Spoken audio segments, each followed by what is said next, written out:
जय हिंद साथियों। अगर आप इस बार अपने आप को आर्मी में देखना चाहते हैं और आर्मी बनना चाहते हैं और आर्मी का वर्दी चाहिए तो आज के क्लास में आज आपको 45 क्वेश्चन का टारगेट दे रहा हूं और 45 क्वेश्चन आप कर भी सकते हैं। और आज का जो मैथ का क्वेश्चन है उसमें आपको 100% स्कोर लाना है। और ऐसा क्वेश्चन लाया है मैंने ना जो आपके एग्जाम में पूछा जाता है और आप इसमें कर भी सकते हैं जैसे मैंने आपको देखा है। और साथ साथ में वीर पद का एप्लीकेशन डाउनलोड कर लीजिएगा, ठीक है ना। वीर पद का एप्लीकेशन डाउनलोड करके वहाँ पर टी आर्मी का टेस्ट है उसको जाकर ज्वाइन करिएगा। जो भी बच्चों मेरे क्लास को देख रहे हैं ना, सभी बच्चों से मैं कह रहा हूँ कि 100% आपको ज्वाइन करना है और टेस्ट लगा के ही एग्जाम में जाकर बैठना है। अगर टेस्ट ज्वाइन करने में कोई दिक्कत आपको हो रहा है ना तो आप मुझे 9102195290 पर मुझे व्हाट्सएप भी कर सकते हैं। तो चलिए आज के पहले क्वेश्चन को देखते हैं। तो पहला क्वेश्चन आज का है, भारत के किस राज्य में नंदा देवी पर्वत चोटी है, यानी कौन से राज्य में ये नंदा देवी पीक है। तो यहाँ पर आपके सामने में 4 ऑप्शन दिया गया है, चारों में से क्या ऑप्शन है आप देख लीजिए। और आंसर के अलावा जो कुछ भी मैं बताऊँगा और आपको नहीं पता रहेगा तो आपको नोट भी बनाकर रखना है। और नोट बनाकर रखने से ये होगा कि आपको रिवीजन भी करना होगा, ठीक है, तभी आपको फ़ायदा पहुँचने वाला है। तो चलिए देखते हैं इसमें आपका आंसर क्या है। तो यहाँ पर जो आपका आंसर हो जाएगा ऑप्शन नंबर बी हो जाएगा, जो हो जाएगा उत्तराखंड। यानी उत्तराखंड में क्या है, नंदा देवी पर्वत है, नंदा देवी पिक है। और ये इंडिया का दूसरा सबसे बड़ा पिक है, ये इंडिया का दूसरा सबसे बड़ा पिक है जो बिल्कुल इंडिया में है, ठीक है। और अभी बात बोलूँ कि सबसे ऊंचा चोटी कौन सा है, सबसे ऊंचा चोटी कौन सा है, सबसे ऊंचा चोटी कौन सा है जो इंडिया में है, तो वो है आपका कंचनजंगा। कहाँ है, कंचनजंगा जो है ना, कंचनजंगा, ठीक है ना। ये आपका सबसे ऊंचा चोटी है जो बिल्कुल इंडिया में है, पूरी तरह से इंडिया में है। और ये कंचनजंगा जो है ना कौन से राज्य में है, तो कंचनजंगा जो है ना आपका ये सिक्किम में है। ये भी आप लोग नोट कर लीजिएगा जिनको नहीं पता होगा तो। देखिए एक आपका है K2 है, K2 मतलब कि गॉडविन ऑस्टिन से कहते हैं, क्या कहते हैं, गॉडविन ऑस्टिन कहते हैं। ये सबसे बड़ा इंडिया का चोटी है, सबसे बड़ा ऊंचा पीक है। लेकिन ये कहाँ पर है, तो POK में है, ये जम्मू कश्मीर में, जहाँ पर ये पाकिस्तान क्षेत्र में आ जाता है ना वहाँ पर है। इसीलिए पूरी तरह से इंडिया में इसको नहीं कह सकते हैं।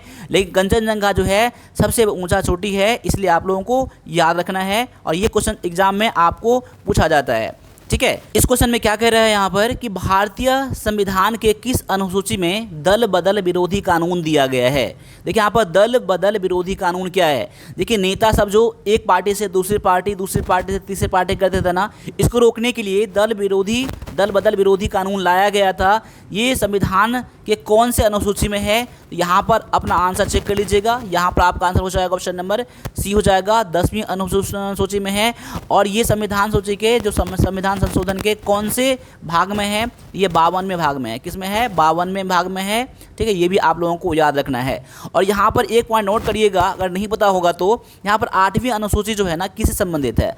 8वीं अनुसूची जो है ना ये हमारे लैंग्वेज से आपका संबंधित है।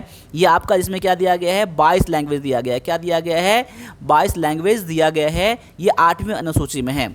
वही बात करूँ मैं अगर, ये 11वीं अनुसूची क्या है, ये आपका दिया गया, इसमें पंचायती राज दिया गया। क्या दिया गया है, पंचायती राज के बारे में दिया गया है, 11वीं अनुसूची में है। ये आपका दोनों क्वेश्चन जो है ना, ये आपका दोनों आपको याद रखना है, ये सब आपके एग्जाम में आते हैं, ठीक है। अगले क्वेश्चन जो दिया गया है आपका, काजीरंगा किसके लिए प्रसिद्ध है। काजीरंगा राष्ट्रीय उद्यान जो है ना, काजीरंगा नेशनल पार्क आप लोगों को याद रखना है, ये जो है किसके लिए प्रसिद्ध है।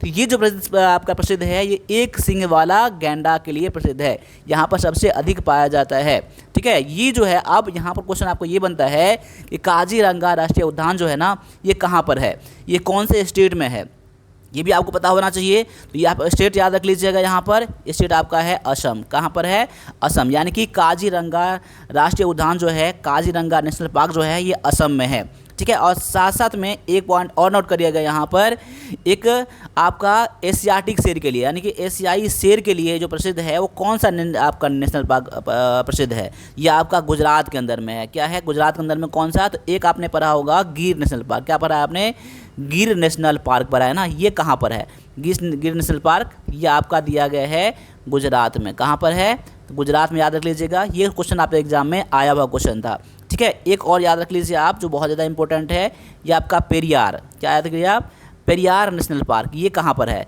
पेरियार नेशनल पार्क जो है ना ये जो आपका है ये आपका कर्नाटक में, कहाँ पर है? तो कर्नाटक में, कहाँ पर है? कर्नाटक में यह है। ये भी आप लोगों को याद रखना है। माफ़ कीजिएगा, यहाँ पर कर्नाटक नहीं है, ये केरल है। क्या है? केरल है। क्या है? केरल। देखिए यहाँ पर थोड़ा सा मिस्टेक होने के कारण से गलती हो जाएगा, याद रख लीजिएगा। पेरियार नेशनल पार्क कहाँ पर है? तो ये केरल में है। ठीक है, चलिए यहाँ पर क्या है? हाथियों के लिए प्रसिद्ध है ये। ठीक है ना। चलिए अगले क्वेश्चन में क्या दिया गया है देख लेते हैं हम लोग। अगला क्वेश्चन में है कि स्वराज मेरा जन्मसिद्ध अधिकार है, यह किसने कहा था? स्वराज मेरा जन्मसिद्ध अधिकार है, यह किसने कहा था? तो यहाँ पर देख लीजिए आपका आंसर क्या है। बहुत अच्छा सा आपका आंसर यहाँ पर निकल के आएगा। तो यहाँ पर दिया गया है आपका ऑप्शन में, आपका आंसर हो जाएगा ऑप्शन नंबर, क्या हो जाएगा? ऑप्शन नंबर हो जाएगा आपका सी हो जाएगा, जो हो जाएगा बाल गंगाधर तिलक। तो यहाँ पर बाल गंगाधर तिलक आपने लगाया है, आपका आंसर बिल्कुल यहाँ पर करेक्ट हो जाता है। यानी कि बाल गंगाधर तिलक के द्वारा ये दिया गया है, स्वराज मेरा जन्मसिद्ध अधिकार है और मैं इसे लेकर रहूँगा। चलिए एक पॉइंट इसके अलावा आप नोट करिए यहाँ पर, अगर पता होगा तो आप लोगों को। ठीक है ना। बताइए आप मुझे, ये आपका केसरी जो है आपका एक न्यूज़पेपर था। क्या है? केसरी एक आपका न्यूज़पेपर था जो कि मराठी लैंग्वेज में, क्या है? मराठी लैंग्वेज में लिखा गया था। ये किसके द्वारा जारी किया गया था? केसरी न्यूज़पेपर। तो ये जारी किया गया था आपका बाल गंगाधर तिलक के ही द्वारा जारी किया गया था। और एक था उनके द्वारा जारी किया गया था मराठा। क्या है? मराठा भी जारी किया गया था। ये आपका इंग्लिश में था। क्या है? ये इंग्लिश में था न्यूज़पेपर। ये किसके द्वारा जारी किया गया है? तो बाल गंगाधर तिलक के ही द्वारा जारी किया गया है। तो ये भी आप लोग याद रख लीजिएगा, केसरी और मराठा न्यूज़पेपर जो है ना, ये बाल गंगाधर तिलक के द्वारा ही जारी किया गया था। और साथ साथ में यह आपको लैंग्वेज पता होना चाहिए। केसरी जो है ना, ये आपका मराठी लैंग्वेज में, और मराठा जो है इंग्लिश लैंग्वेज में ये जारी किया गया था। ठीक है, अब आते हैं अगले क्वेश्चन को देखते हैं हम लोग। अगला क्वेश्चन में है कि भारत का सबसे लंबा राष्ट्रीय राजमार्ग कौन सा है? भारत का सबसे लंबा राष्ट्रीय राजमार्ग कहाँ पर है? ठीक है ना। और ये कहाँ से कहाँ तक है, आपको ये पता होना चाहिए। कितना डिस्टेंस है ये तो नहीं पूछेगा आपको, लेकिन ये पूछेगा उसका नाम क्या है। ठीक है ना, और कहाँ से कहाँ तक है। तो आपका यहाँ पर आंसर जो हो जाएगा ना, ये आपका आंसर हो जाएगा NH-44। NH-44 जो है ना, ये सबसे बड़ा राष्ट्रीय राजमार्ग है। और ये जो है आपका श्रीनगर से कन्याकुमारी तक, कहाँ पर है? तो श्रीनगर से कहाँ तक है? तो कन्याकुमारी तक है ये आपका। ठीक है, और ये श्रीनगर में कहाँ? श्रीनगर में आपका जो है उत्तर में है, और कन्याकुमारी क्या है? सबसे नीचे में है, दक्षिण में है। तो ये आप लोगों को याद रखना है। ठीक है ना। अगर वही बात मैं बोलूँ कि सबसे छोटी राजमार्ग जो है वो कौन सा है, तो सबसे छोटा जो है ना, मैं लिखता हूँ यहाँ पर स्मॉलेस्ट। क्या है? स्मॉलेस्ट। शॉर्टेस्ट में, और स्मॉलेस्ट में बोलूँगा, शॉर्टेस्ट बोलूँगा मैं। ठीक है ना, SHORT। शॉर्टेस्ट जो हो जाएगा ना, वो सबसे आपका जो राजमार्ग हो जाएगा वो हो जाएगा NH-47। क्या हो जाएगा? NH-47A हो जाएगा। क्या हो जाएगा? NH-47A। NH-47 नहीं, NH-47A। और ये कहाँ पर है? ये आपका केरल के अंतर्गत है। ठीक है ना, ये केरल के अंतर्गत है। तो ये आप लोग इसको आपको याद रखने की ज़रूरत नहीं है, लेकिन आपको ये याद रखना ज़रूरत है। आपको ये क्वेश्चन आपके एग्जाम में आए हुए क्वेश्चन है कि सबसे लंबा राष्ट्रीय राजमार्ग कौन सा है? तो ये आपका NH-44 है। क्या है? NH-44 है।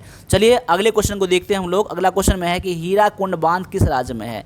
देखिए हीराकुंड बांध जो है ना, ये विश्व का सबसे बड़ा क्या है? मिट्टी का बांध है। सबसे बड़ा मिट्टी का बांध बोल सकते हैं। ठीक है ना। और इंडिया का सबसे बड़ा बांध कह सकते हैं। इंडिया का सबसे बड़ा बांध कौन सा है? तो ये आपका हीराकुंड बांध है। और सबसे बड़ा मिट्टी का बांध बोलेंगे तो यहाँ पर हो जाएगा हीराकुंड बांध हो जाएगा। ये कौन से राज्य में है? ये कौन से राज्य में है ये आपको पूछा जाएगा। और साथ साथ में आपको ये पूछा जाएगा कि ये जो है कौन से नदी पर है। देखिए दोनों चीज़ आपके लिए इंपॉर्टेंट हो जाता है। ठीक है ना। तो हीराकुंड बांध जो है ना, ये आपका उड़ीसा में है। कहाँ पर है? तो उड़ीसा में है। तो उड़ीसा तो आपका यहाँ पर आंसर हो जाएगा। और ये कौन से नदी पर है? ये आपका महानदी पर है। कहाँ पर है? तो महानदी पर है। कहाँ पर है? महानदी पर है। हीराकुंड बांध जो है ना, ये आपका महानदी पर है। वही बात चलिए, यहाँ पर एक क्वेश्चन आपके एग्जाम में और भी आते हैं इससे जुड़े हुए। एक आता है टिहरी बांध आता है। क्या आता है? टिहरी बांध आता है, टिहरी डैम आता है। तो टिहरी डैम कहाँ पर है? ठीक है ना, ये कौन से नदी पर है? और साथ साथ में आप मुझे बताइए कि ये भाखड़ा नांगल बांध जो है ना, भाखड़ा नांगल बांध, भाखड़ा नांगल डैम, देखिए ये कौन से रिवर पर है और ये कौन से रिवर पर है, दोनों आपको पता होना चाहिए। देखिए यहाँ पर तो टिहरी बांध जो है ना, ये सबसे ऊंचा बांध क्या है? टिहरी बांध जो है सबसे ऊंचा बांध है। और ये जो है आपका भागीरथी नदी पर, क्या है? भागीरथी नदी पर है। ठीक है ना, रिवर पर है। आप चलिए आपको मैं क्वेश्चन यहाँ पर दे रहा हूँ एक, ये कौन से स्टेट में है, ये कौन से स्टेट में है, आप लोग कमेंट करके बताइएगा। टिहरी डैम जो है ना, ये कौन से स्टेट में है, आप लोगों के लिए यहाँ पर क्वेश्चन है। मैंने बता दिया यहाँ पर ये भागीरथी रिवर में है, और स्टेट कौन सा है आप मुझे कमेंट करके भी बताइए, ठीक है ना। चलिए अब यहाँ पर मैं बताऊँगा आपको कि भाखड़ा नांगल जो है ना, ये कौन से राज्य में है। तो भाखड़ा नांगल जो है ना, ये आपका हिमाचल प्रदेश पंजाब के बॉर्डर पर है ये। और ये कौन सी रिवर पर है, ये आपका सतलुज रिवर पर है। क्या है, सतलुज रिवर पर है। चलिए एक मैं बता ही देता हूँ आपको, स्टेट ये आपका है यूके हो जाएगा, यूके मतलब उत्तराखंड में है। चलिए आप लोगों को ऐसे मैंने पूछा था आपको, ये क्वेश्चन आपके एग्जाम में आते हैं, ये कौन से राज्य में है, ये कौन से रिवर पर है, कौन से राज्य में है, कौन से रिवर पर है, ठीक है। चलिए अगले क्वेश्चन को भी आप लोग चेक कर लीजिए, पता है तो बताइए कि कंप्यूटर का जनक किसे कहा जाता है। कंप्यूटर का जनक किसे कहा जाता है, कंप्यूटर का जनक किसे कहा जाता है, तो इसे कहा जाता है चार्ल्स बैबेज को। किसको कहा जाता है, चार्ल्स बैबेज को क्या कहा जाता है, कंप्यूटर का जनक कहा जाता है, ठीक है। लेकिन यहाँ पर क्वेश्चन आता है आपके एग्जाम में अब कि आधुनिक मॉडर्न कंप्यूटर के विज्ञान, मॉडर्न कंप्यूटर विज्ञान यानी आधुनिक कंप्यूटर विज्ञान, मैं यहाँ लिख देता हूँ यहाँ पर मॉडर्न कंप्यूटर साइंस, क्या है, SCIENC, ठीक है ना। ये आपका जो मॉडर्न कंप्यूटर साइंस है, इसके जनक किसे माना जाता है, इसका जनक किसे माना जाता है, इसे माना जाता है एलन ट्यूरिंग को। ये आपको ऑप्शन ए में दिया गया है। ये क्या है आपका मॉडर्न कंप्यूटर साइंस के जनक किसे माना जाता है, ये एलन ट्यूरिंग को। लेकिन कंप्यूटर का जनक यहाँ पे क्वेश्चन था, इसलिए आपका आंसर क्या हो जाएगा, ऑप्शन नंबर सी में चार्ल्स बैबेज हो जाएगा, ठीक है। अब आगे देखते हैं हम लोग, अगला क्वेश्चन में है कि एशियाई खेलों का प्रथम आयोजन कहाँ पर हुआ था, ठीक है ना। तो एशियाई खेलों का प्रथम आयोजन जो हुआ था, ये आपका नई दिल्ली में हुआ था। कहाँ हुआ था, नई दिल्ली में हुआ था। और ये कब हुआ था, ये हुआ था 1951 में। कब हुआ था, तो 1951 में हुआ था, ठीक है। अब आगे देखते हैं संयुक्त राष्ट्र संघ यानी कि यूनाइटेड नेशन, क्या है, यूनाइटेड नेशन का मुख्यालय कहाँ पर है। ये क्वेश्चन तो आपके एग्जाम में कई बार आपको आते हैं, और इसका जो अंग जो है ना, इससे जुड़ा हुआ जो अंग है यानी कि यूनाइटेड नेशन का जो भी है, आप लोग एक बार उसको रिविजन कर लीजिएगा, सारे का आप लोग हेडक्वार्टर याद कर लीजिएगा, और ये किससे संबंधित है, ये क्या काम करता है, ये आपको पता होना चाहिए। ये सब क्वेश्चन आपके एग्जाम में 100% में आएंगे ही आएंगे, मैं आपको लिख के दे रहा हूँ आपको। ऐसा कोई भी एग्जाम नहीं है कि UN से जुड़ा हुआ यानी कि संयुक्त राष्ट्र से जुड़ा हुआ क्वेश्चन नहीं आता है। इसलिए आपको एक बार क्या करना है, इस पर जितने सारे क्वेश्चन बनते हैं ना, आप लोग बना लीजिएगा। अगर नहीं तो आप मुझे कमेंट करिएगा, मैं यूनाइटेड नेशन के बारे में आपको A to Z क्वेश्चन सारा मैं ला दूंगा, उससे बाहर आपका नहीं जाएगा। एक बार आप कमेंट करके मुझे बता दीजिए कि आपको देखना है नहीं देखना है। चलिए यहाँ पर क्वेश्चन जो आपका था यहाँ पर कि ये यूनाइटेड नेशन का हेडक्वार्टर कहाँ पर है, ये आपका न्यूयॉर्क में है। कहाँ पर है, ये न्यूयॉर्क में है। और न्यूयॉर्क कहाँ पर है, तो USA में है। ये भी आपको पता होना चाहिए। चलिए यहाँ पर एक क्वेश्चन और आता है आपका एग्जाम में कि यहाँ पर बताइए अंतर्राष्ट्रीय क्या बोलते हैं, कोर्ट बोलते हैं ना, इंटरनेशनल जस्टिस कोर्ट, अंतर्राष्ट्रीय न्यायालय इसको हिंदी में बोलते हैं। क्या बोलते हैं, ICJ, international court of justice. अंतर्राष्ट्रीय न्यायालय का हेडक्वार्टर कहाँ पर है, अंतर्राष्ट्रीय न्यायालय का हेडक्वार्टर जो है ना, ये आपका हेग में है। कहाँ पर है, ये आपका ये हेग में है, ठीक है ना। और हेग कहाँ पर है, तो हेग जो है आपका है ये नीदरलैंड में। कहाँ पर है, तो नीदरलैंड में है। ये आपको पता होना चाहिए। ये क्वेश्चन आपके एग्जाम में आते हैं, बहुत ज़्यादा आते हैं, ठीक है ना। तो ये आपको पता होना ही चाहिए 100%, ठीक है। चलिए अगला क्वेश्चन में आपका दिया गया है कि अकबरनामा किसने लिखा था। अकबरनामा जो है किसके द्वारा लिखा गया है यहाँ पर, ठीक है। तो बहुत अच्छा सा क्वेश्चन यहाँ पर है। अकबरनामा जो लिखा गया है ना, उनके जो नवरत्न मंत्री थे ना, उन्हीं में से एक के द्वारा लिखा गया है। तो उनके नवरत्न मंत्री में एक थे आपके अबुल फजल थे। कौन थे, अबुल फजल थे। यानी अबुल फजल के द्वारा अकबरनामा लिखा गया है। क्या लिखा गया है, अकबरनामा किसके द्वारा लिखा गया है, तो अबुल फजल के द्वारा लिखा गया है। और अकबरनामा का तीसरा पार्ट क्या है, अकबरनामा का तीसरा भाग क्या है, तीसरा पार्ट क्या है, तीसरा पार्ट जो है ना, ये आपका आइन एकबरी है। क्या है, आइन ई अकबरी। ये आप लोग याद रखना है, ठीक है ना, अकबरी, ठीक है ना, अकबरी। आपको ये एग्जाम में क्वेश्चन आते हैं, आयना ए अकबरी, ऐसा आप लोग समझते हैं कि आयन ए अकबरी कहा जाता है, आयन ई अकबरी कहा जाता है, या आयना ए अकबरी, याद रख लीजिए, कोई दिक्कत नहीं है, आपको आंसर ही लगाना है। आपको यहाँ पर आयने ए अकबरी जो है ना किसके द्वारा लिखा गया है, तो आयने ए अकबरी जो लिखा गया है ना, ये आपका अबुल फजल के ही द्वारा लिखा गया है। अकबरनामा को 3 पार्टों में लिखा गया है, ठीक है ना। ये तीसरा पार्ट क्या है, आयने ए अकबरी है, जो कि अबुल फजल के द्वारा लिखा गया है। इसके अलावा एक चीज़ और याद रख लीजिए यहाँ पर, बाबरनामा। बाबरनामा जो है ना, ये क्या है, बाबरनामा क्या है, तो ये आपका बाबर का आत्मकथा है। क्या है, यहाँ लिखता हूँ यहाँ पर, बाबरनामा। बाबरनामा जो है ना, ये क्या है, ये आपका ये बाबर का आत्मकथा है, जो उन्होंने खुद लिखा था, बाबर ने खुद ही लिखा था। ये बाबर का क्या है, बाबर क्या है, ये ऑटोबायोग्राफी है बाबर का।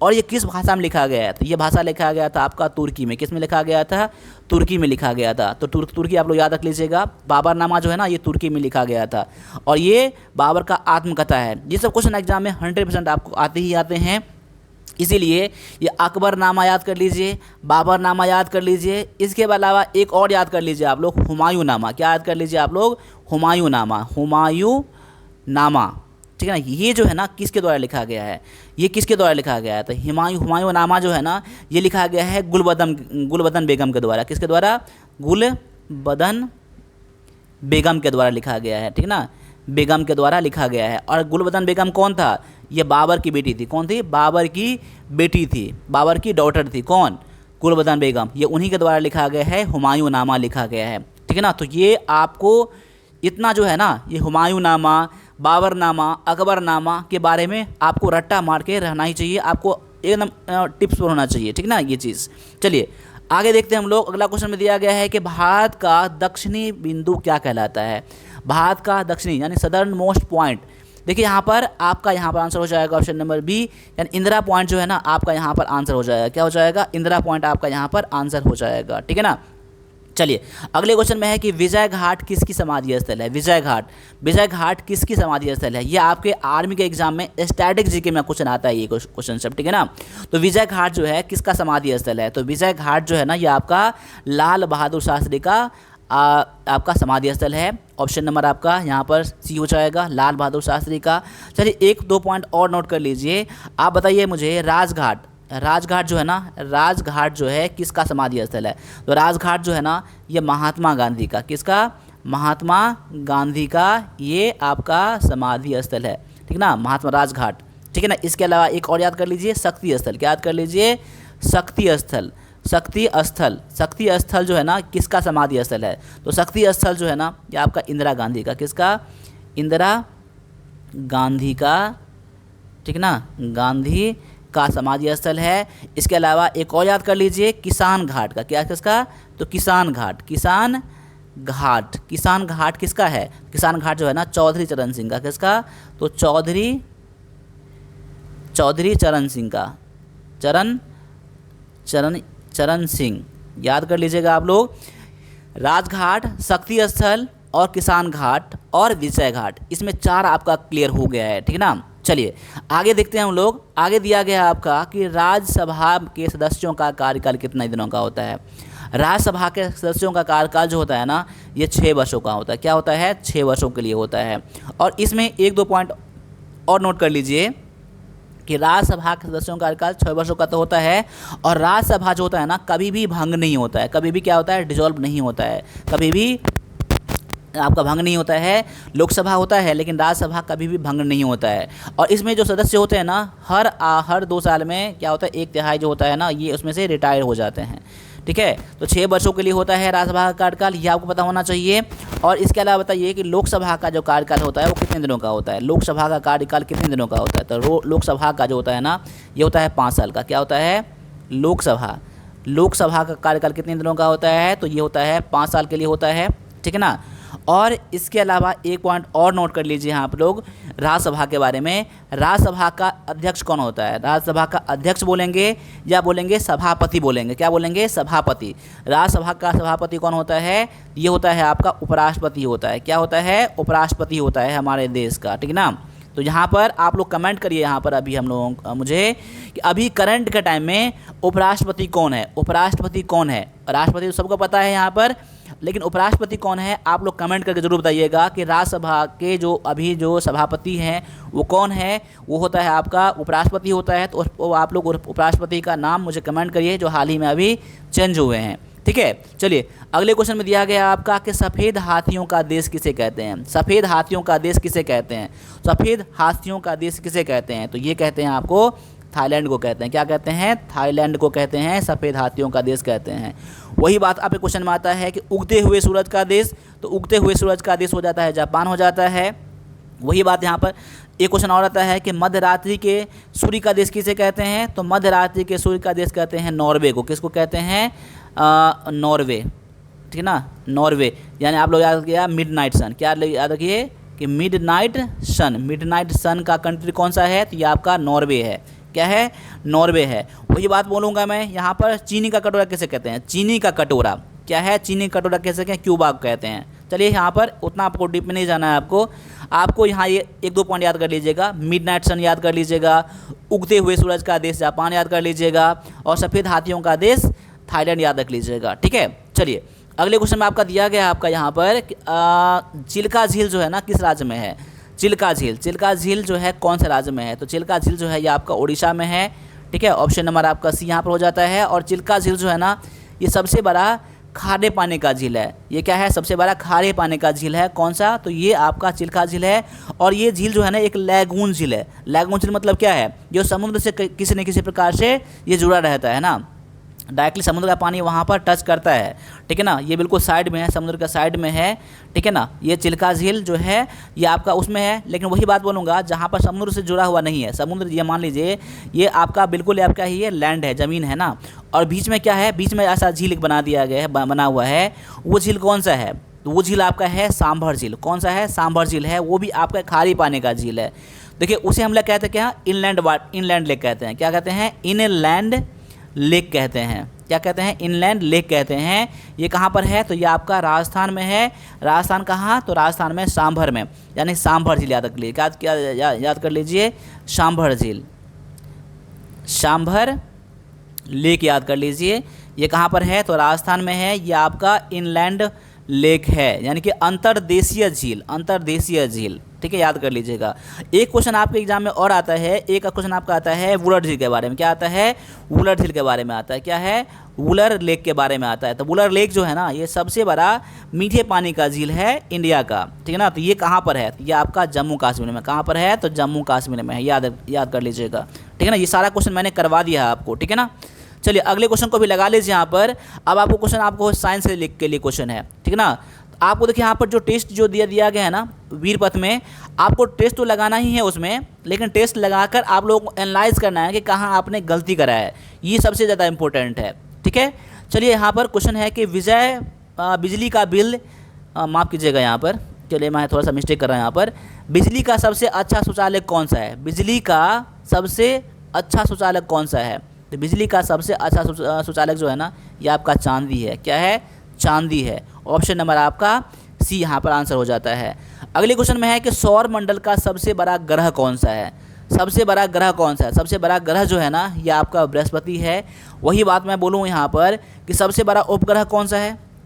सबसे बड़ा उपग्रह कौन सा है? तो सबसे बड़ा उपग्रह है गैनीमेड। क्या है? सबसे बड़ा उपग्रह जो है ना ये आपका क्या दिया गया है? तो गैनीमेड दिया गया है। क्या है? गैनीमेड जो है ना ये आपका सबसे बड़ा उपग्रह है। मैं यहाँ पर लिख देता हूँ यहाँ पर GANY, गैनीमेड। गैनीमेड जो है ना सबसे बड़ा उपग्रह है। और ये किसका उपग्रह है? तो ये आपका बृहस्पति का, यानी जुपिटर का ही उपग्रह है। याद कर लीजिएगा। सबसे बड़ा ग्रह कौन सा है? बृहस्पति है, जो कि पृथ्वी से 1300 गुना बड़ा है। पृथ्वी से 1300 गुना बड़ा है ये बृहस्पति। ठीक है ना, तो यहाँ पर और सबसे बड़ा उपग्रह कौन सा है? तो गैनीमेड है, जो कि बृहस्पति का उपग्रह है। क्या है? बृहस्पति का उपग्रह है, और सबसे बड़ा उपग्रह यही है। वही बात मैं बोलूँ सबसे छोटा ग्रह कौन सा है? सबसे छोटा ग्रह कौन सा है? तो ये आपका बुध है। क्या है? आपका बुध जो है ना सबसे छोटा उपग्रह है। ठीक है, जिसे कारण क्या कहते हैं? मरकरी कहते हैं। क्या कहते हैं? मरकरी कहते हैं, मरकरी। ठीक है ना, चलिए अब आगे देखते हैं हम लोग। अगला क्वेश्चन दिया गया है कि विटामिन सी की कमी से कौन सा रोग होता है? विटामिन सी की कमी से कौन सा रोग होता है? तो विटामिन सी की कमी से क्या होता है? स्कर्वी होता है। क्या होता है? स्कर्वी होता है आपका। ऑप्शन नंबर आपका बी में दिया गया है ये। और स्कर्वी में क्या होता है ना, मसूरों से खून जब आता है ना, ये मसूर से जब खून आने लगता है ना, ये स्कर्वी होने का लक्षण है ये। ठीक है ना, और ये जो है विटामिन सी का रासायनिक नाम क्या है? विटामिन सी का रासायनिक नाम क्या है? ये क्वेश्चन आप एग्जाम में आता है। तो विटामिन सी का रासायनिक नाम क्या है? तो एस्कॉर्बिक एसिड है। और एक चीज़ और याद कर लीजिएगा विटामिन सी के बारे में, आपने तो यहाँ पर केमिकल नेम के बारे में पढ़ाई है, एस्कॉर्बिक होता है ये पढ़ाई है। और एक क्वेश्चन आपके एग्जाम में और आता है, ये विटामिन सी जो होता है ना, ये वाटर में घुलनशील होता है, यानी कि जल में घुलनशील होता है। जल में घुलनशील यानी कि वाटर सोल्यूबल होता है, ये सोल्यूबल मानी कि जल में घुलनशील जो होता है ना, ये विटामिन सी होता है। याद रख लीजिएगा, ये क्वेश्चन आप एग्जाम में आते हैं। चलिए अगले क्वेश्चन को भी लगा लीजिए, यहाँ पर चेक कर लीजिए। क्वेश्चन ये आपका है कि हंसाने वाली गैस का रासायनिक नाम क्या है? हंसाने वाली गैस का रासायनिक नाम क्या है? तो हंसाने वाली रासायनिक गैस का जो रासायनिक नाम है ना, ये आपका है नाइट्रस ऑक्साइड, जैसे कि N2O कहते हैं। नाइट्रस ऑक्साइड क्या है? हंसाने वाली गैस को कहा जाता है। वही बात मैं बोलूँ कि मार्स गैस कौन सा है? मार्स गैस कौन सा है? तो मार्स गैस जो है आपका ना, ये मीथेन है। क्या है? मीथेन है, याद रख लीजिएगा। मार्स गैस किसे कहते हैं? मीथेन को कहते हैं, ठीक है ना। चलिए अगले क्वेश्चन में है, ओजोन परत वायुमंडल के किस परत में पाया जाता है? ओजोन परत जो है ना, ओजोन लेयर जो है ना, ये कौन से परत में पाया जाता है? तो ओजोन परत जो है ये आपका पाया जाता है समताप मंडल में। किसमें पाया जाता है? समताप मंडल में पाया जाता है। और क्षोभ मंडल में क्या होता है ना, जितने भी बादल होता है, बारिश वैसे होता है ना, सबके कहाँ पर होता है? ये क्षोभ मंडल में होता है। और एक बात और याद कर लीजिए इसमें समताप मंडल के बारे में, इसमें क्या होता है? वो लेयर होता है ना जो परावैंगनी किरण को रोकता है, अल्ट्रावायलेट रेज को ये रोकता है, जिससे हम लोगों को कैंसर होने की संभावना रहता है ना, ये समताप मंडल इसे क्या करता है? रोकता है। ये वही आपका ये मंडल है, ठीक है ना। चलिए अगले क्वेश्चन में आपका दिया गया है ना कि पेंसिल की लीड किससे बनी होती है? आपने देखा होगा ना, पेंसिल के अंदर में जो एक लीड बना होता है, जो ब्लैक कलर का होता है ना, वो किससे बना होता है? ये बना होता है ग्रेफाइट से। किससे बना होता है? ग्रेफाइट से बना होता है, ठीक है ना। अब बताइए मुझे, सबसे कठोर पदार्थ दुनिया में कौन सा है? सबसे कठोर पदार्थ यानी कि हार्डेस्ट मटेरियल कौन सा है? आप लोग कमेंट करिए, आप लोग, ठीक है ना। कमेंट कर बताइए सबसे हार्डेस्ट मटेरियल धातु कौन सा है, ठीक है ना। सबसे हार्डेस्ट जो है ना वो कौन सा है? आप लोग कमेंट करके बताइएगा। सबसे हार्डेस्ट यानी कठोर पदार्थ जो है ना वो कौन सा है, ठीक है ना। तो यहाँ पर आप लोगों को कमेंट करना है। क्वेश्चन है कि मनुष्य के रक्त का पीएच मान कितना होता है? मनुष्य के रक्त का पीएच मान कितना होता है, यानी कि ह्यूमन ब्लड का पीएच वैल्यू कितना होता है? तो ह्यूमन ब्लड का जो पीएच वैल्यू होता है वो होता है 7.4 होता है। क्या होता है? 7.4 होता है। चलिए कोशिका की खोज किसने किया था? कोशिका की खोज किसने किया था? ये किया था रॉबर्ट हुक ने। किसने किया था? रॉबर्ट हुक ने किया था। और कब किया था? तो ये 1665 में किया था। कब किया था? 1665 में। कब किया था? 1665 में। आप लोगों को इसलिए तो नहीं पूछा जाएगा आप एग्जाम में, खासकर आपके एग्जाम में, लेकिन आपको नाम पूछा जाएगा। रॉबर्ट हुक के द्वारा कोशिका का खोज किया गया था। एक बात और याद कर लीजिए, यहाँ पर जो क्वेश्चन एग्जाम में आता है कि जीविका का पावर, माफ कीजिएगा, कोशिका का पावर हाउस किसे कहते हैं? यानी कि सेल का पावर हाउस किसे कहते हैं? पावर हाउस किसे कहते हैं? तो सेल का पावर हाउस किसे कहा जाता है? इसे कहा जाता है माइटोकॉन्ड्रिया को। किसे कहा जाता है?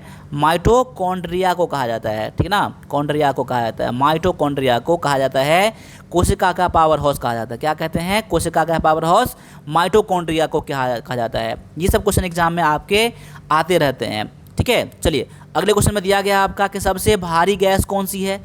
सबसे भारी गैस कौन सी है? देखिए सबसे भारी गैस, सबसे हल्की गैस भी आपको पता होना चाहिए, ठीक है ना। तो यहाँ पर सबसे भारी गैस जो होता है ना, ये आपका होता है रेडॉन। क्या होता है? रेडॉन गैस होता है, ठीक है। रेडॉन गैस होता है, इसको हम लोग RA के नाम से जानते हैं। क्या जानते हैं हम लोग? RA नहीं, RN के नाम से जानते हैं, रेडॉन, RN। इसका सांकेतिक नाम क्या है? तो RN है। क्या है? RN है। और ये रेडॉन जो होता है ना, ये पृथ्वी पर नहीं पाया जाता है। जहाँ पर भूकंप होता है ना, तब जब भूकंप होता है तब वहाँ पर उस समय में ये गैस निकलता है। क्या है? एक नोबल गैस है ये, उस समय में गैस निकलता है, ठीक है ना। और एक पॉइंट और याद कर लीजिए कि सबसे हल्का गैस कौन सा है? सबसे हल्का गैस कौन सा है? सबसे लाइटेस्ट गैस जो है ना, ये आपका है हाइड्रोजन। क्या है? हाइड्रोजन याद कर लीजिए। क्या याद कर लीजिए आप लोग? हाइड्रोजन याद कर लीजिए, हाइड्रोजन याद कर लीजिए, ठीक है ना।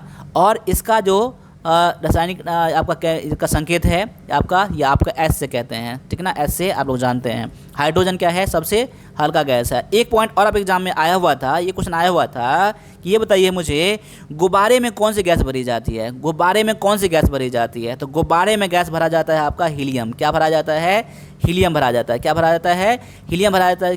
जैसे कि आप लोग He से जानते हैं, He से हीलियम जानते हैं। यानी गुब्बारे में भरे जाने वाला गैस कौन सा होता है, वो होता है आपका हीलियम। और हाइड्रोजन क्या होता है, सबसे हल्का गैस है। और सबसे भारी गैस क्या है, रेडॉन है। और ये कब निकलता है, ये जब भूकंप आता है तब निकलता है। ये आपको सारा चीज़ पता होना चाहिए। अगले क्वेश्चन में दिया गया आपका कि प्रकाश की चाल निर्वात में कितना होता है।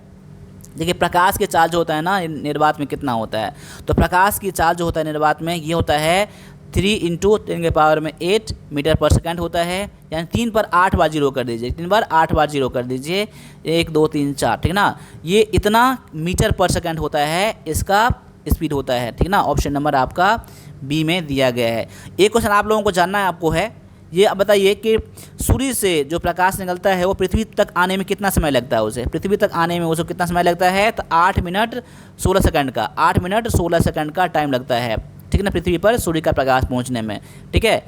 अगले में है कि परमाणु के नाभिक में कौन से कण होते हैं। परमाणु के नाभिक में कौन सा कण पाया जाता है, कौन सा कण पाया जाता है। तो ये पाया जाता है प्रोटॉन और न्यूट्रॉन पाया जाता है। क्या पाया जाता है, प्रोटॉन और न्यूट्रॉन पाया जाता है। कौन, तो ये परमाणु के नाभिक में पाया जाता है, ठीक है।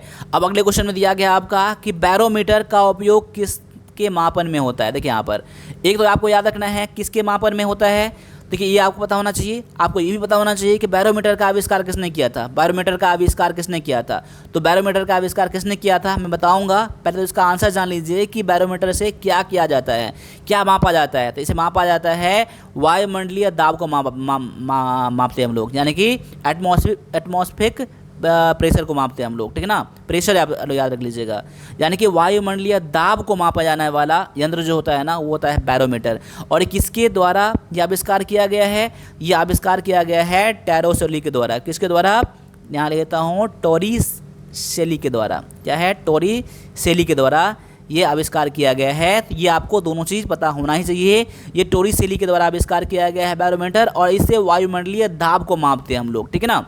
चलिए अगले क्वेश्चन में दिया गया आपका कि साधारण नमक का रासायनिक सूत्र क्या है। साधारण नमक का रासायनिक सूत्र क्या है, तो साधारण नमक का रासायनिक सूत्र होता है सोडियम क्लोराइड होता है। उसे हम लोग क्या कहते हैं, NaCl कहते हैं। क्या कहते हैं, NaCl कहते हैं, सोडियम क्लोराइड। याद रख लीजिए आप लोग, सोडियम क्लोराइड, ठीक है ना।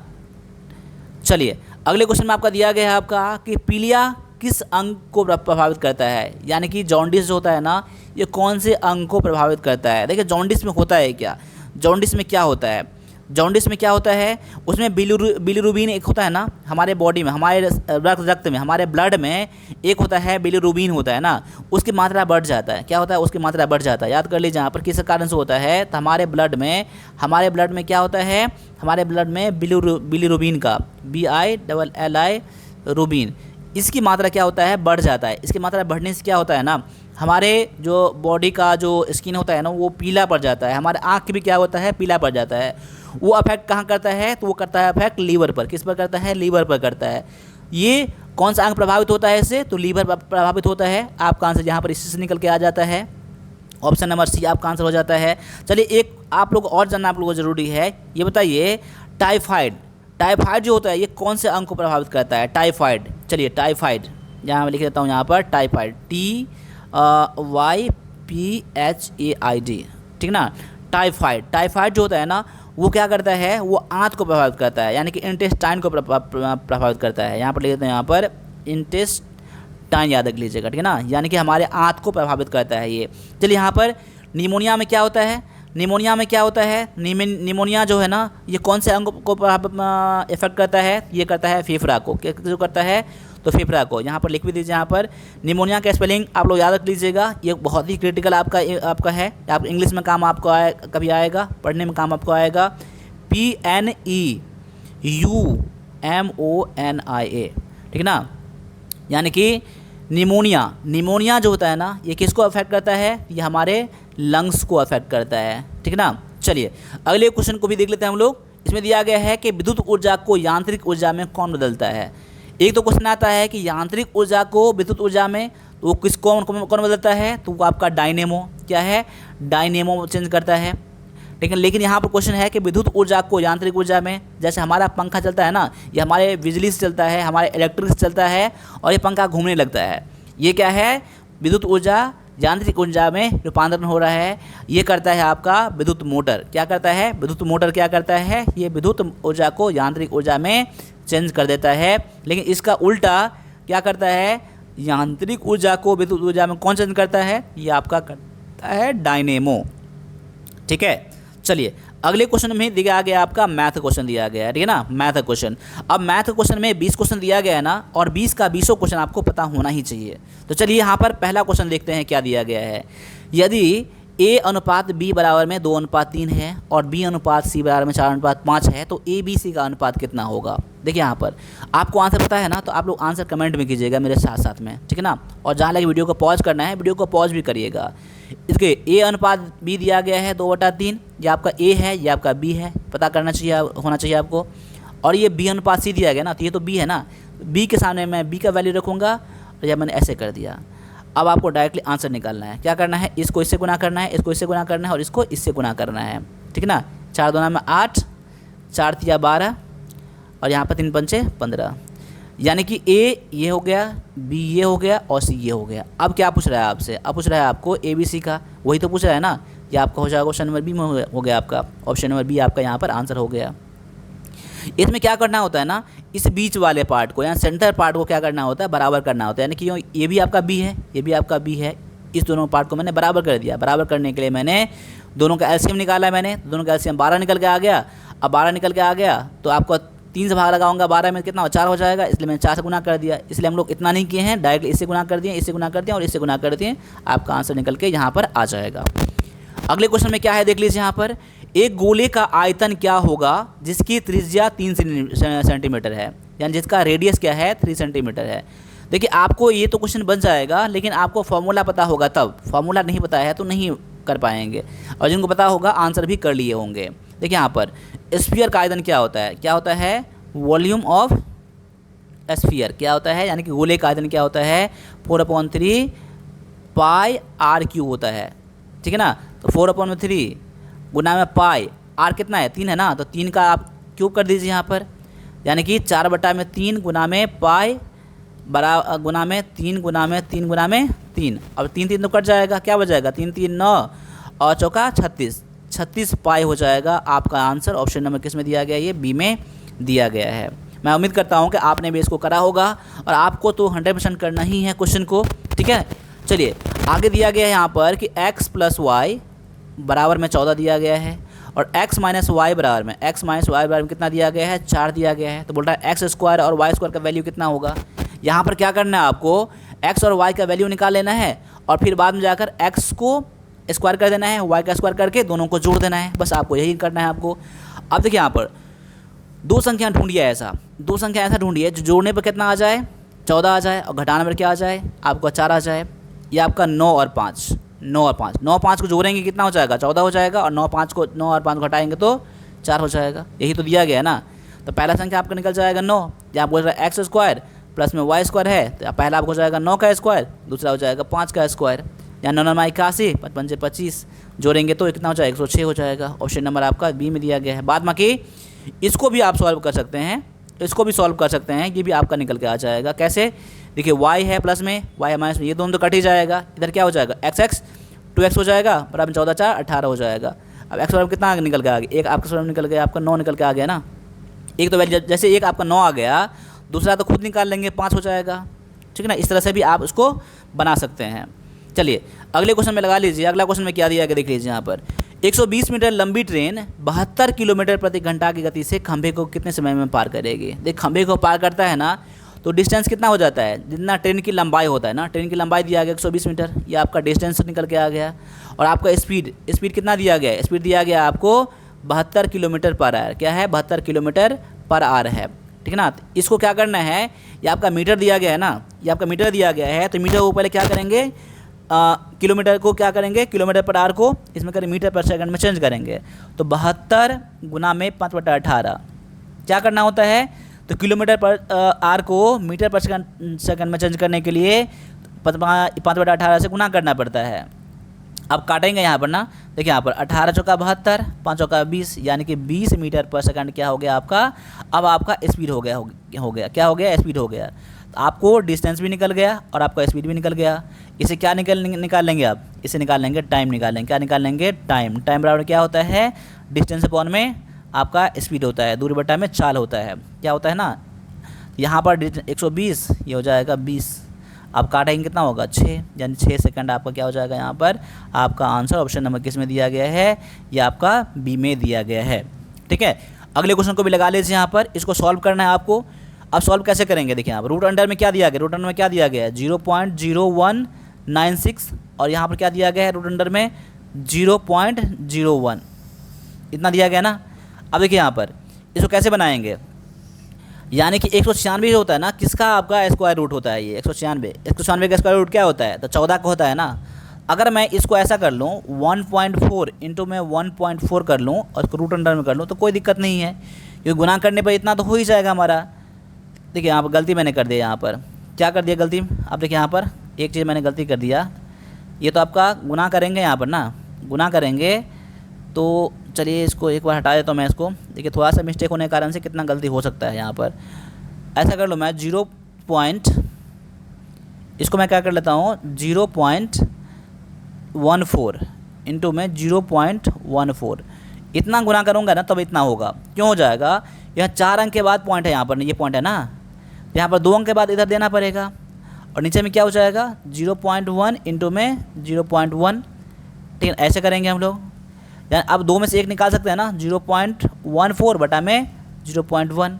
अब इसको हटाएंगे ना, पॉइंट हटाएंगे ना तो 1.4 करके आपको आ जाएगा। यहाँ पर ऑप्शन नंबर 21 में दिया गया, ये बी में दिया गया है 1.4। अब कैसे हो जाएगा पता है आपको ना, ऊपर में क्या 2 अंक के बाद पॉइंट है, नीचे में 1 अंक का पॉइंट है, ये पॉइंट हटाऊंगा ना तो पॉइंट हट के यहाँ आ जाएगा, यानी 1.4 आपका यहाँ पर आंसर निकल के आ जाएगा। इस क्वेश्चन को भी देख लीजिए यहाँ पर, और मेरे बनाने से पहले बनाइएगा आप लोग, और जैसे मैं बना रहा हूँ वैसे अभी आप लोगों को बनाना है, वो भी देखना है आपको।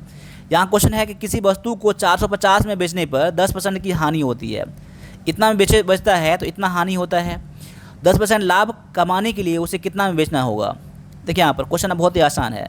यहाँ पर क्या मानते हैं हम लोग, 100% क्या मानते हैं, क्रय मूल्य मानते हैं, क्या मानते हैं हम लोग, कॉस्ट प्राइस मानते हैं। ये आपको लिखना नहीं है, ये आपको समझना है। अब क्या करता है, जब लॉस होगा ना, जब लॉस होगा तो 100% से कम हो जाएगा ना, कितना परसेंट लॉस हो रहा है इसको, 10% का लॉस हो रहा है ना, यानी 90% पर वो बेचा है माल को, कितना है 90% पर माल बेचा है, यानी इतना बेचा है। अब उसको लाभ कमाना है 10% का, तो क्रय मूल्य आपका कितना है 100 है, 100 में 10% जोड़ देंगे ना, यानी 110 कमाना है उसको, 110% चाहिए उसको, 110% चाहिए तो उसको क्या होगा, लाभ होगा। बस आपको इतना ही समझना था। अब समझिए यहाँ पर क्वेश्चन ये है कि 450 में बेचने पर 10% की हानि होती है, यानी कह सकते हैं कि 90% बराबर में कितना दिया गया आपको, 450 दिया गया है ना, 10% का लॉस हुआ।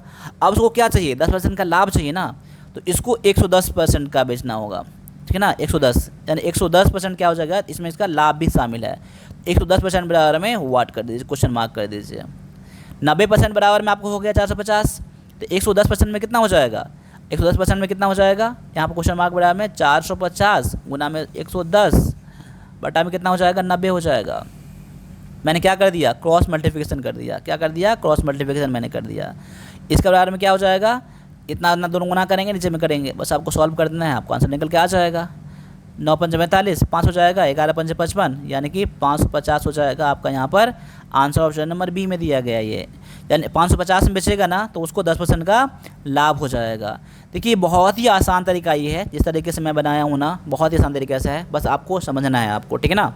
चलिए अगले क्वेश्चन में क्या दिया गया देख लीजिए यहाँ पर, 2:5 माफ़ कीजिएगा 2, 5, 10, 17 और 26, इस सीरीज़ में यहाँ पर क्या आएगा, क्या है, 2 है, 5 है, 10 है, 17 है, 26 है, तो यहाँ पर क्या आएगा। तो इसमें डिफरेंस कितना का दिया गया है, इसमें दिया गया है 3 का डिफरेंस, इसमें कितना दिया गया है 5 का, इसमें क्या दिया है 7 का, इसमें दिया गया है आपका 9 का दिया गया है, तो यहाँ पर क्या होगा 11 का डिस्टेंस होगा ना यहाँ पर, ठीक है ना, यानी कि 11 का डिस्टेंस, यानी कि 26 में 11 जोड़ दीजिए 26 में 11 को जोड़ेंगे ना, कितना हो जाएगा, 37 हो जाएगा। आपका आंसर ऑप्शन नंबर ये बी में दिया गया है। अब आगे आ जाइए, अगला क्वेश्चन में है कि प्रथम 10 विषम संख्याओं का औसत क्या होगा। प्रथम 10 विषम संख्या औसत कितना होगा। तो फार्मूला याद कर लीजिए, आपने जैसा आपने पढ़ा था ना, प्रथम 10 सम संख्याओं का औसत, यहाँ बोल रहा है विषम संख्या, तो आपका आंसर क्या हो जाएगा, 10 का 10 ही हो जाएगा। आपका आंसर ऑप्शन नंबर आपका बी हो जाएगा। अगर बोलेगा प्रथम 10 विषम संख्याओं का औसत कितना है, तो 10 का 10 हो जाएगा। वही बात क्वेश्चन रहता है कि प्रथम 15 विषम संख्या औसत कितना होगा, तो 15 हो जाएगा। 15 बोलेगा प्रथम 5 विषम संख्या औसत कितना होगा, तो 5 ही हो जाएगा। जितना बोलेगा उतना ही आपका आंसर हो जाएगा। वही बात यहाँ पर विषम बदला में सम अगर आ जाए ना, उसमें एक ऐड कर दीजिएगा, आपका वो हो जाएगा। ठीक है ना। चलिए, मैंने इससे पहले क्लास में नहीं, मैंने ये बता दिया था आपको। चलिए अगले क्वेश्चन में देख लीजिए यहाँ पर। अगला क्वेश्चन में है कि ए एक काम को 10 दिन में और बी उसी काम को 15 दिन में करता है। वे 5000 में काम का ठेका लेता है, तो ए का हिस्सा कितना है। देखिए यहाँ पर 5000 कमाता है ना, 5000 ठेका लेता है। बोल रहा है कि ए का कार्य क्षमता कितना है, 10 दिन में काम खत्म करता है और बी 15 दिन में ख़त्म करता है। तो ए का हिस्सा कितना, ए का हिस्सा थोड़ा अधिक ज़्यादा होना चाहिए ना, क्योंकि इसका स्पीड ज़्यादा है ना। तो देखिए यहाँ पर, तो इसका जब आपको टाइम दिया गया, टाइम कितना दिया गया, टाइम का अनुपात कितना दिया गया है ए और बी का, तो हो जाएगा आपका 10 और 15 है टाइम का अनुपात। तो इसका अर्निंग का अनुपात कितना हो जाएगा, इसका अमाउंट, यानी अमाउंट मैं कर देता हूँ यहाँ पर, अमाउंट कर देता हूँ यहाँ पर, अमाउंट का अनुपात कितना हो जाएगा, 15:10 कर दीजिएगा। जो जितना टाइम लेगा ना, अधिक टाइम लेगा, उसको उतना कम मिलेगा। ठीक है ना। तो यहाँ पर आपको क्या करना है, यहाँ पर करना है आपको अमाउंट बराबर कितना हो जाएगा, आपका ए का हिस्सा कितना हो जाएगा, 5000 गुना में 15/25 हो जाएगा। ठीक है ना। यहाँ पर 25 गुना में 100, यानी कि 3000 हो जाएगा आपका ए का हिस्सा। किसका हो जाएगा, 3000। देखिए अब अगले टाइम से क्वेश्चन आएगा ना, तो डायरेक्टली क्या करिएगा, 5000 कर लीजिएगा यहाँ पर, क्या कर लीजिएगा, 5000 कर लीजिएगा यहाँ पर, और जितना जो टाइम दिया रहेगा ना उसका उल्टा कर दीजिएगा। ये हो जाएगा ए का हिस्सा, ये हो जाएगा बी का हिस्सा। ठीक है ना, अर्न कमाने में। ठीक है ना। तो 15 आपका दिया गया, 15 आपको हो जाएगा इधर, और दोनों को जोड़ दीजिएगा, 15×10=25 हो जाएगा, 25 आपका आंसर निकल के आ जाएगा काट के। ठीक है ना। चलिए अगले क्वेश्चन लगाइए यहाँ पर। अगला क्वेश्चन में क्या दिया गया है कि 2 के पावर में x है, गुना में 8 है, बराबर में 64 है। इसको x का वैल्यू पता करना है ना। इसको ऐसा लिखिए आप, 2 के पावर में x है, गुना में 8 को मैं ऐसा कर देता हूँ, 2 के पावर में मैं 3 कर दूँ, और मैं इसको कर देता हूँ 2 के पावर में 6 कर देता हूँ, तो इतना आपका हो जाएगा। अब क्या करना है, अब गुना में पावर क्या होता है, गुना में पावर जुड़ता है ना, बेस जब समान होता है तब। इसको 2 के पावर में x प्लस में 3 कर सकता हूँ, बराबर में 2 के पावर में 6 कर सकता हूँ। देखिए बेस और बेस कट जाएगा, क्या बच जाएगा, x प्लस में 3 बराबर में 6 हो जाएगा, और यहाँ पर क्या हो जाएगा, x बराबर में 6 - 3 हो जाएगा, यानी 3 हो जाएगा। ऑप्शन नंबर किस में दिया गया है, आपका बी में दिया गया है ये। अब अगले क्वेश्चन में क्या दिया गया है कि एक समकोण त्रिभुज का आधार 8 सेंटीमीटर है। समकोण त्रिभुज बना लीजिए। आधार कितना दिया गया है, 8 दिया गया है, और कर्ण दिया गया है 10, तो उसका क्षेत्रफल कितना है। तो त्रिभुज का क्षेत्रफल कितना होता है, त्रिभुज का एरिया कितना होता है, एरिया कितना होता है, तो एरिया होता है 1/2 आपका होता है, बेस इंटू में हाइट होता है ना। आपको हाइट तो पता है ही नहीं, तो हाइट कैसे निकालते हैं, जब आपको 2 भुजा दिया रहता है ना त्रिभुज में ना, तो आपको तीसरा भुजा कैसे निकालते हैं, तीसरा भुजा निकालने में क्या करते हैं हम लोग, कर्ण का स्क्वायर प्लस माइनस में 8 का स्क्वायर करना होता है। 10 दाएँ के 100 माइनस में 64, यानी कि आपको यहाँ घटा का जाएगा 36, रूट अंडर में बराबर में 6 हो जाएगा। यानी ये भुजा कितना हो जाएगा आपका, ये भुजा आपका कितना हो गया, तो आपका हो गया 6। अब इसे फार्मूला पर लगा लीजिए यहाँ पर, 1/2 गुना में 6 गुना में 8 कर लीजिए, यहाँ 8×3 = 24, कितना निकल के आ जाएगा, 24 निकल के आ जाएगा। आपका आंसर ऑप्शन नंबर ये बी में दिया गया है। समझ में आपको आया ना। जब तीसरी भुजा नहीं दिया था, मैं तीसरी भुजा निकाला यहाँ पर, और तीसरी भुजा निकालने के बाद मैंने एरिया का मैंने फार्मूला लगा दिया 1/2 इंटू में बेस इंटू में हाइट। ठीक है ना। चलिए अगले क्वेश्चन में लगा लीजिए आप लोग। अगला क्वेश्चन में क्या कह रहे हैं आप देखिए, log 10 1000, ठीक है ना, 1000, ठीक है ना। बोर्ड इसका वैल्यू कितना है, आपको इसमें क्या करना है, मैंने बताया था आपको, ऐसा ही क्वेश्चन आपके एग्जाम में आएगा, सिंपल सा क्वेश्चन आएगा। 10 के पावर में कितना रखेंगे कि आपका 1000 हो जाएगा। 10 के पावर में आपको 3 रखना होगा, 10 के पावर में आपको 3 रखना होगा ना, तब आपका 1000 होगा। यानी कि x का वैल्यू कितना होगा, x का वैल्यू कितना 3 निकल के आ गया ना, तो आपका 3 आंसर निकल के आ जाएगा। बस आपको इतना ही सोचना है आपको, और कुछ नहीं सोचना है आपको। चलिए अगले क्वेश्चन में क्या दिया गया देख लीजिए यहाँ पर, साइन 30 डिग्री क्या है, साइन 30 डिग्री प्लस में कॉस 60 डिग्री। अब देखिए इसमें कुछ भी नहीं करना है, साइन 30 डिग्री का वैल्यू कितना होता है, साइन 30 का वैल्यू होता है 1/2 प्लस में कॉस 60 का वैल्यू कितना होता है 1/2, दोनों का वैल्यू सेम ही होता है यहाँ पर 60 का और 30 का कॉस का। अब दोनों को जोड़ के यहाँ पर आपको आंसर निकल के आ जाएगा एक, ऑप्शन नंबर किस में आ जाएगा, ये आपका बी में दिया गया है। आप सॉल्व करके चेक कर लीजिएगा आप लोग, ठीक है ना।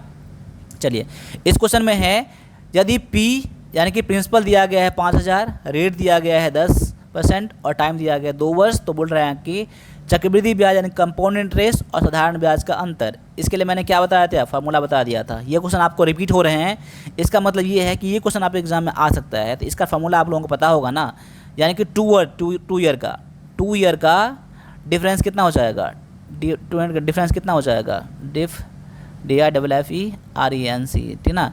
ये होता है P इंटू में R/100 के पावर में क्या होता है, टाइम होता है ना, यानी कि दिया गया है आपको 5000 इंटू में R कितना दिया गया है 10/100 और यहाँ पर 2 है यहाँ पर, T मतलब 2 याद कर लीजिएगा, 5000 गुना में 10/100 गुना में 10/100, ठीक ना। अब देखिए ये दोनों कट जाएगा, आपका 2 0 कट जाएगा, यानी 50 निकल के आ जाएगा। ऑप्शन में किस में दिया गया, बी में दिया गया है। इसमें मेन क्या था आपको, मेन था इसमें आपको फार्मूला, मेन क्या था इसमें आपको फार्मूला, ये फार्मूला पता होना चाहिए। 2 वर्ष का चक्रवृद्धि ब्याज और साधारण ब्याज में अंतर कितना होता है 2 वर्ष में, तो आपका होता है P इंटू में R/100 पावर में 2 होता है, ठीक है ना। चलिए अगले क्वेश्चन में क्या दिया गया है, एक समषष्ठभुज यानी कि हेक्सागोन का एक भुजा दिया गया है 4 सेंटीमीटर दिया गया है, तो उसका क्षेत्रफल कितना है। देखिए ये भी क्वेश्चन आपका आसानी है, लेकिन जिसको फार्मूला पता होगा वही कर पाएंगे। तो यहाँ पर मैं फार्मूला बता देता हूँ मैं आपको, फार्मूला आपको क्या होता है।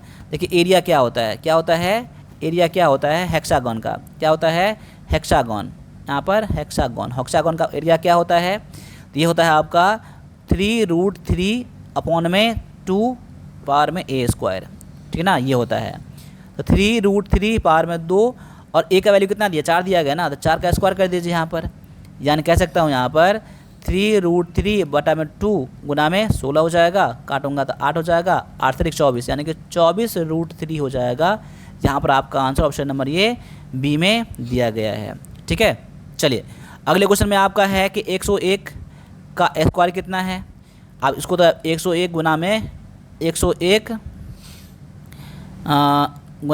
कर दीजिए, आपका आंसर निकल के आ जाएगा, ठीक है। लेकिन आपको इसको बनाने के लिए तरीका मैं बता रहा हूँ, आसान सा तरीका। 101 दिया गया ना, तो इसको मैं 100 + 1 कर सकता हूँ ना, इसका स्क्वायर कर दीजिए, इसको a मान लीजिए, इसको b मान लीजिए। अब a + b का होल स्क्वायर का फॉर्मूला पता है ना, a + b का a का स्क्वायर यानी 100 का स्क्वायर करेंगे ना, कितना हो जाएगा 100 का स्क्वायर करेंगे तो ये आपका इतना हो जाएगा, ठीक है। और 2ab होता है 2ab, 2 मतलब 2 से गुना करेंगे 100 में 200 हो जाएगा, 200 में गुना करेंगे 1 से, ये हो जाएगा 200 प्लस में b², b दिया गया ये, तो b का स्क्वायर 1 होता है 1, यानी कह सकता हूँ यहाँ पर इतना आपका निकल के आ जाएगा। आपका आंसर ऑप्शन नंबर किस में दिया गया है, तो बी में दिया गया है। या तो डायरेक्टली गुना कर लीजिए, कोई दिक्कत नहीं है, नहीं तो आपको शॉर्टकट बनाने के लिए मन ही मन बन जाएगा, आपका आंसर निकल के आ जाएगा, ठीक है। चलिए अब इस क्वेश्चन में आप लोग सॉल्व करिएगा। 47 का आप लोग आंसर कमेंट में करिए, इसका आंसर कमेंट में करिएगा आप लोग, ठीक है ना। ये सब क्वेश्चन तो पता होगा ही आपको। अगले क्वेश्चन में आपका दिया गया है कि एक घन की भुजा को दोगुना कर दिया जाए तो उसका आयतन में कितना गुना बढ़ जाएगा। अगर भुजा को दोगुना कर देते हैं तो उसके आयतन कितना गुना बढ़ जाएगा, क्वेश्चन गौर से देख लीजिएगा यहाँ पर, ठीक है। अब यहाँ पर क्या है, घन को भुजा को दोगुना करते हैं हम लोग, घन की भुजा को दोगुना करते हैं। मान लेते हैं कि पहले घन का भुजा कितना था, तो घन का भुजा मान लेते हैं पहले a था, क्या था a था। अब कितना हो गया, दोगुना कर दिया गया है 2a हो गया। तो पहले इसका वॉल्यूम कितना था, देखिए यहाँ पर a³ था ना, पहले वॉल्यूम कितना था a³ था। भुजा अगर a है तो उसका वॉल्यूम क्या होता है फॉर्मूला में a³ होता है ना, आपका आयतन, घन का आयतन। अब इसका कितना हो जाएगा 2a का क्यूब हो जाएगा, इसका वॉल्यूम क्यूब हो जाएगा, यानी ये आपका हो जाएगा 2 दूना 4 दूना 8 a³ हो जाएगा। और आपका a³ तो दिया ही गया आपका, बस कितना गुना बढ़ा, ये आपका a³ है, ये 8 a³ है, यानी 8 गुना बढ़ा, क्या बना 8 टाइम बढ़ गया, 8 गुना बढ़ गया। ऑप्शन नंबर किस में दिया गया, ये सी में दिया गया है। तो आपको अगले टाइम से याद करना है, आपको इतना सॉल्व नहीं करना है, इतना बनाना नहीं है, डायरेक्टली समझ लेना है कि जितना यहाँ पर आएगा ना इसको क्यूब कर देंगे, जितना आपको आज यहाँ पर बढ़ जाएगा ना वही आपका आंसर निकल के आ जाएगा। वैसे आप एग्जाम में जब भी पूछा गया है ना, डायरेक्टली यही पूछा गया, 2 गुना करने पर कितना गुना बढ़ेगा, 2 गुना करने पर 8 गुना बढ़ जाएगा, इतना ही पूछा गया है। 2 एक याद कर लीजिएगा, एक याद कर लीजिएगा, 3 गुना याद कर लीजिएगा, 3 गुना याद कर लीजिएगा, 3 गुना याद कर लीजिएगा, 3 गुना में कितना होगा, 3 3 9 27 गुना बढ़ जाएगा। इससे ज़्यादा आपको नहीं पूछेगा आपको एग्जाम में। 2 गुना याद कर लीजिए और 3 गुना याद कर लीजिए बस, ठीक है ना। चलिए अगले क्वेश्चन में है आपका कि 200 का 15% कितना है। चलिए 49 का भी आंसर कमेंट करिएगा, 200 का 15% कितना है, ठीक है ना। इसका भी आंसर आप लोगों को कमेंट में करना है, ठीक है ना। चलिए अगले क्वेश्चन में दिया गया है कि x² - 1 बराबर में 0। अब बोल रहा है कि यहाँ पर x का वैल्यू कितना है, इसका मूल कितना है। अब कैसे करते हैं हम लोग, x² बराबर में कितना हो जाएगा, 1 हो जाएगा, इसको इस तरफ करेंगे ना, माइनस में प्लस में आ जाएगा, x बराबर कितना हो जाएगा, रूट अंडर में 1 हो जाएगा ना। जब बाहर निकालेंगे ना तो प्लस माइनस 1 होता है, क्या होता है, प्लस माइनस 1 होता है। ये आपका प्लस में भी हो सकता है और माइनस में भी हो सकता है आपका ये चीज़, ठीक है। यानी कह सकते हैं आपका आंसर ऑप्शन नंबर ये बी में हो जाएगा।